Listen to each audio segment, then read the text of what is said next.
When Bruce Lee first set his sights on Hollywood, he faced a wall of stereotypes.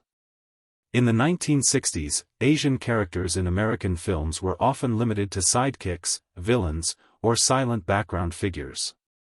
They were rarely heroes, and almost never shown as intelligent, charismatic, or powerful. Hollywood wanted Asian men to be submissive or comical, not leading stars. Bruce Lee refused to accept this. With his sharp mind, athletic presence, and unshakable confidence, he broke through the image of the quiet servant or exotic villain. Instead, he presented himself as a hero, strong, articulate, and deeply philosophical. His roles on American television, such as Kato in the Green Hornet, gave audiences their first taste of an Asian actor who was not a stereotype but a force of nature. Yet Hollywood still resisted. When Bruce pitched his idea for Kung Fu, a TV series about a Shaolin monk in America, the studio rejected him, giving the role to a white actor instead. They feared audiences weren't ready for an Asian leading man. For many, this could have been the end. But Bruce turned rejection into motivation. He returned to Hong Kong, where he finally found creative freedom. There, he starred in The Big Boss, Fist of Fury, and Way of the Dragon, films that shattered records and made him a global superstar. His return to Hollywood with Enter the Dragon proved that audiences didn't just accept an Asian hero, they celebrated him. Bruce Lee had forced Hollywood to confront its own narrow vision.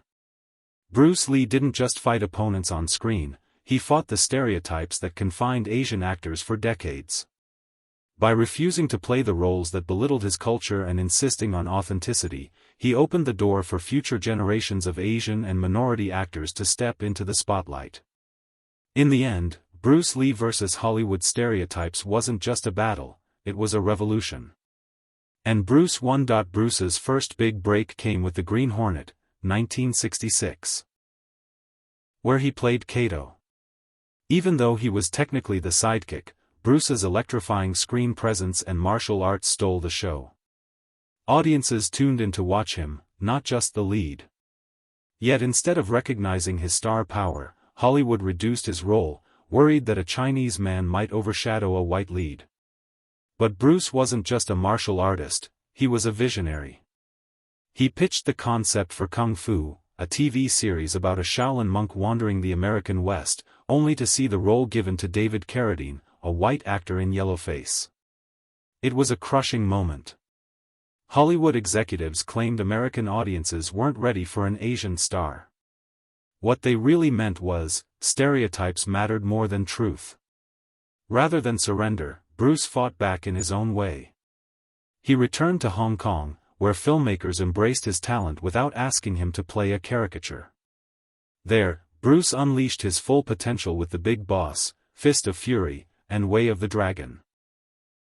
In these films, he portrayed not